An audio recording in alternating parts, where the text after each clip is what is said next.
আসামি আর কি যে ইমাম সাহেবকে মারছে উনি বলছেন কেন মারছে তার বর্ণনায় উনি বলেন যে তার নিজ মুখে আর কি উনি বর্ণনা দেন যে আমার নবীকে সে অপমান করেছে, অবমাননা করছে। তো ওনাকে প্রশ্ন করা হয়েছিল যে আমার নবীকে অবমাননা করা হয়েছে, কী অবমাননা করা হয়েছে? তখন উনি বলেছেন যে ইমাম সাহেব একটি যুক্তি দিয়েছেন যে পিয়ন আর মালিকের যেরকম যে উনি বলেছেন যে আমরা পিয়নের কাছে কেন দরখাস্ত করব, আমরা কেন মালিকের কাছে দরখাস্ত করব না। তো মালিক দ্বারা উনি আল্লাহ তালাকে বুঝিয়েছেন ইমাম সাহেব, এবং পিয়ন দ্বারা আমাদের নবীকে বুঝিয়েছেন। তো এই জায়গায় মালিক আর পিয়নের কথা বলায় উনি রেগে যান এবং যে কারণে আক্রমণ করেন। আমার কথা হলো, দেখুন, নবী এবং আল্লাহ ওনারা ফ্রেন্ড ছিলেন, বন্ধু ছিলেন, ভালোবাসার একজন সত্তা ছিলেন। তাহলে সেই ক্ষেত্রে অবশ্যই বন্ধু আরেক বন্ধুকে পিয়ন বলা বা মালিক পিয়ন বলা, এভাবে বলা ইমাম সাহেবের উচিত হয়নি। এবং আরও বলেন মিলাদের কথা উনি বলেছেন। একটা কথা বলে রাখি যে আক্রমণ করা ঠিক হয়নি। আর আরেকটা কথা বলে রাখি যে পিয়ন মালিক এই ধরনের আপনারা এমন শব্দ ইউজ করবেন না যেখানে আল্লাহ নবীর অবমাননা হয়। যেহেতু আল্লাহর রাসূল সাল্লাল্লাহু আলাইহি ওয়াসাল্লামের বন্ধু ছিলেন, সেক্ষেত্রে পিয়ন মালিক এমন কথা না বললেও পারতেন। আর প্রতিটা ইমামদের একটা করে উদ্দেশ্য বলবো, আপনারা নফল নিয়ে কেন মানে এত বার্গেনিং করেন যা বলার মতো না। আমি একটা মসজিদে নামাজ পড়লাম, তো উনি মিলাদকে এমনভাবে হাইলাইট করেছেন ফরজের চাইতেও বেশি কিছু, এবং ইভেন কি তারা ওপেন চ্যালেঞ্জ দেয়, চ্যালেঞ্জের পর ওনাদের আর পাওয়া যায় না। এটা হলো বড় দুঃখ। শুধু একটা কথাই বলে রাখবো, তোমাদের কোরআন পড়াই তো ভালো মতো শুদ্ধ নাই, তোমরা এত চ্যালেঞ্জ তোমাদের আসে থেকে। একটা কথা মনে রাখবেন, ফরজের চাইতে নফল কখনোই গুরুত্ব পাবে না। নফলের আমি যখন নিয়ত করব তখন তার মধ্যে ফরজ এসে যায়, সেটা আলাদা সাবজেক্ট। আমার কথা হলো বর্তমান যুগে ফরজ, ওয়াজিব, সুন্নত এইগুলো নিয়ে বেশি বেশি কথা বলা, বিশেষ করে ফরজের দিকে মনোযোগী হওয়া। আপনারা যদি নফল নিয়ে টানাটানি করেন, যেরকম মিলাদ মানে নবীর জন্ম। আমি একটা কথা বলি, রাসূল সাল্লাল্লাহু আলাইহি ওয়াসাল্লামের যুগে আমরা যে জন্মদিন পালন করি এগুলো কিন্তু আদৌ ছিল না, এবং তারা খেলাফায়ে রাশিদিন আচ্ছা একটা কথা বলেন তো, সাহাবাদের চাইতে সোনালী যুগে যে সাহাবারা ছিলেন, আমার নবীকে সচক্ষে যারা দেখেছেন তাদের চেয়ে কি আপনারা বেশি ভালোবাসতে পারেন? বর্তমান যুগে যারা মিলাদের নিয়ে যারা বেশি বার্গেটিং করেন, যে ইমাম সাহেবদের, আমাদের এখানে একজন ইমাম সাহেব আছে, কী বলবো, ওনার ফরজের দিকে ওনার মনোযোগী নাই। প্রতিদিন আমি যখন জুমা নামাজ পড়তে যাই, ওই মসজিদে আমি যতবার গিয়েছি খালি ওনার নফল নিয়ে টানাটানি। ফরজ নিয়ে ফজর নামাজ না পড়লে কী হবে, এশার নামাজ না পড়লে কী হবে, এইটা নিয়ে না।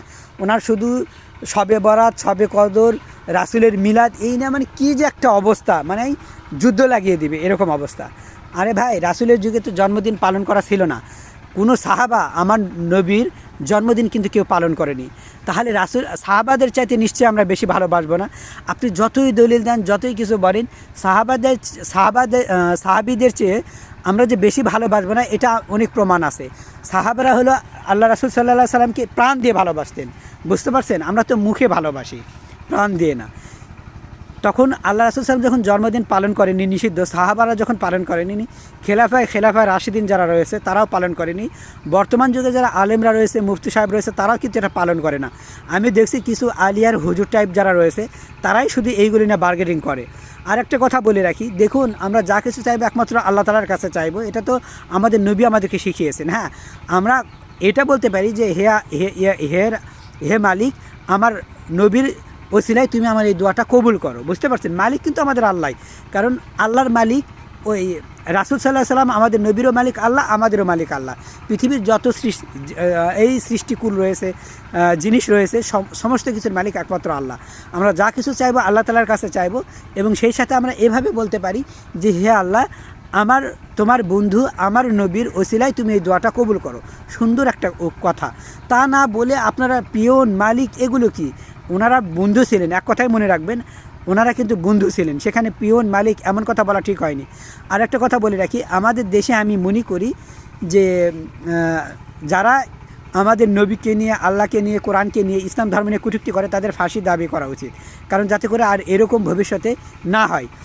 আর সবচেয়ে বড় কথা হলো যে ইমাম সাহেবদের একটা কথাই বলবো, মিলাদ, কিয়াম, জন্মদিন এগুলো নিয়ে আপনারা আর বার্গেনিং করবেন না, কথা বলবেন না। আর নফল নিয়ে এমনভাবে কথা বলবেন না যাতে ফরজকে ছোট করা হয়। হ্যাঁ, আপনারা বেশি বেশি ফরজকে নিয়ে কথা বলুন, কারণ দেখুন, আমি যদি ওই 2 রাকাত নফল নামাজ একদিন জেগে পড়লাম, বাদ বাকি দেখা গেছে অন্যান্য দিনগুলো আমি ফরজ নামাজে পড়লাম না, তাহলে ওই ওয়াজের কোনো মূল্য থাকলো বলেন?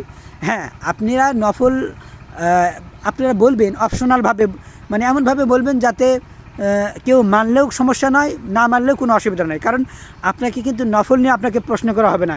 কিয়ামতের মাঠে কি আপনাকে বলবে যে আপনি নফল নামাজ পড়ছেন কিনা, নফল এই ইবাদত করছেন কিনা, বা মিলাদ কিয়াম করছেন কিনা, বা এগুলো জন্মদিন পালন করছেন কিনা, এগুলো না প্রশ্ন করা হবে না, আপনাকে ফরজ নিয়ে প্রশ্ন করা হবে। তাই প্রতিটা ইমাম সাহেবকে একটা কথাই বলে রাখবো, আপনাদের আমাদের মধ্যে আর আমরা যেহেতু মুসলমানরা কীভাবে ভেদাভেদ তৈরি হয় এরকম ওয়াজ আপনারা বাদ দেন। আপনারা ফরজ যে বিষয়টা না এইটা নিয়ে ওয়াজ করুন। আর আমাদের ঐকমত মানে কিভাবে আমরা সবাই একত্রিত হতে পারি, সবাই একসাথে থাকতে পারি, একসাথে চলতে পারি, যাতে আমাদের মাঝে আর এই বৈরী যে একটা দুশ্মন সুলভ আচরণ এটা যেন আর না থাকে। আমরা দেখছি অনেকে দেখতে পারি না, ও হয়তো ভুলভাল কেউ কথা বলে, অনেকে উল্টাপাল্টা কথা বলে। প্রত্যেক ইমাম সাহেব একটা কথা বলবো, প্লিজ আপনারা উল্টাপাল্টা কথা বলবেন না। অনেকে আছে যে হাদিসগুলো সহি নয় বা যে হাদিসগুলো জয়ীফ, এইগুলো না তারা খুব মাথা মানে তার কিছু চটি বই আছে, চটি বই নিয়ে আসে একবারে তুলকালাম করে দিবে। একটা করেই বলবো, যার উপর ফতুয়া রয়েছে যে হাদিসগুলো শক্তিশালী সে হাদিসগুলো নিয়ে আলোচনা করুন। কিন্তু যে হাদিসগুলো শক্তিশালী নয়, যে রাবি বর্ণনাকারী সঠিক নয়, এইগুলো নিয়ে আপনারা মাথা ব্যথা, এইগুলো নিয়ে আপনারা মানে বার্গেনিং করা আপনাদের উচিত নয়। যেটা জয়ীফ সেটা জয়ীফে রেখে দেন। শক্তিশালী থাকতে দুর্বল নিয়ে আলোচনা করা ঠিক না। আগে শক্তিশালী যেটার উপর ফতোয়া এসেছে সেইগুলো নিয়ে আপনারা আলোচনা করুন। দুর্বল জিনিস নিয়ে এত টানা হিজড়া করা, আমাদের মধ্যে এই যে দলাদলি তৈরি করে দেওয়া ঠিক না। একটা কথা বলে রাখবো, দেখুন আমরা যদি এক না হই তাহলে আমরাই আমাদের শত্রুতা, আমরাই নিজেরা কী হয়ে গেলাম, নিজেদের শত্রু হয়ে গেলাম। আর প্রত্যেকে একটা কথা বলে রাখি, ইমাম সাহেবদেরকে আপনারা মারপিট করবেন না, আর যারা অবমাননা করে তাদেরকে এলাকাবাসী ছাড়বেন না। আর যেই ইমাম সাহেব এরকম ফরজ বাদ দিয়ে নফল না টানাটানি করবে, এই ইমাম সাহেবকে মসজিদে রাখার দরকার নেই। আপনারা সম্মানের সাথে তাকে বলবেন, ভাই আগামী মাস থেকে আপনারা আর আসবেন না, আমরা অন্য ইমাম দেখে নিব, আপনি অন্য জায়গায় ট্রাই করুন, অন্য জায়গায় চেষ্টা করুন। কারণ কিছু ইমাম আছে আমাদের মধ্যে দেখছি বিভেদ সৃষ্টি করে, দলাদলি তৈরি করে। এই যে দেখলাম তারা মিলাদ নিয়ে যেভাবে কথা বলল, মনে হচ্ছে ওর মতো আর আলেম কেউ নাই, এবং ওপেন চ্যালেঞ্জ দিল। চ্যালেঞ্জ দেওয়ার কী আছে? আর মিলাদ নিয়ে এত তো বাগবেন, আল্লাহ রাসুল মানেনি, সাহাবারা সবচেয়ে বেশি ভালোবাসেন নবীকে, তারাই যখন সেই জিনিসটা নিয়ে পালন করেনি, তাহলে আমাদেরও আমি মনে করি পালন করার কোনো দরকার নাই। আর একটা মানুষ প্রতি বছর জন্মগ্রহণ করে না, একবারই জন্মগ্রহণ করা হয় আর একবারই মারা যায়। তাহলে প্রত্যেকে একটা কথা বলি, আপনারা প্রতি বছর জন্মদিন পালন করেন, তাহলে প্রতি বছর আপনারা কেন মৃত্যুদিন পালন করেন না? আমার রাসূল তো মারাও গেছেন, তাহলে মৃত্যুদিন পালন করেন না আর জন্মদিন কেন পালন করেন? আর একটা কথা, সবচেয়ে বড় কথা হলো, আমি একটা জিনিস এটা না বললেই না, যে আমার রাসূল সাল্লাল্লাহু আলাইহি ওয়াসাল্লাম মারা গেছে একই দিনে, সোমবারেই উনি জন্মগ্রহণ করেছেন, সোমবারেই উনি মারা গেছেন। তাহলে মারা যাওয়াটা আমরা অবশ্যই প্রাধান্য দিব জন্মদিনের চাইতে, কারণ জন্ম ছোটোবেলায় করছে, তারপরে বড় হয়ে উনি মারা গেছেন। তো মারা যখন গিয়েছেন, তাহলে আমরা একই দিনে জন্মদিন পালন করা, একই দিনে মৃত্যুদিন পালন করা, এটা কখনোই মানে আমরা করি না। তাহলে আমরা জন্মদিন পালন করি, আমরা মৃত্যুদিন কেন পালন করি না? বুঝতে পারছেন? একই দিনে যদি কেউ জন্মগ্রহণ করে, এই দিনে যদি সে মৃত্যুবরণ করে, অফকোর্স আমরা মৃত্যুকে অবশ্যই কী মনে করব, এটা কষ্ট মনে করব, দুঃখ মনে করব। এই জন্য বলছি, আপনার জন্ম মৃত্যু এগুলো দিন তারিখ এগুলো ভুলে যান, এইগুলো পালন করেন না। পালন করেন যে আমার মৃত্যুর পর কী হবে, আমার মৃত্যুর পর আমাকে ফরজ নিয়ে প্রশ্ন করা হবে, যেগুলো প্রশ্ন করা হবে সেইগুলো নিয়ে আমরা মশগুল থাকি। আশা করি আপনারা এই নিয়ে আর বার্গেনিং করবেন না, দলাদলি করবেন না।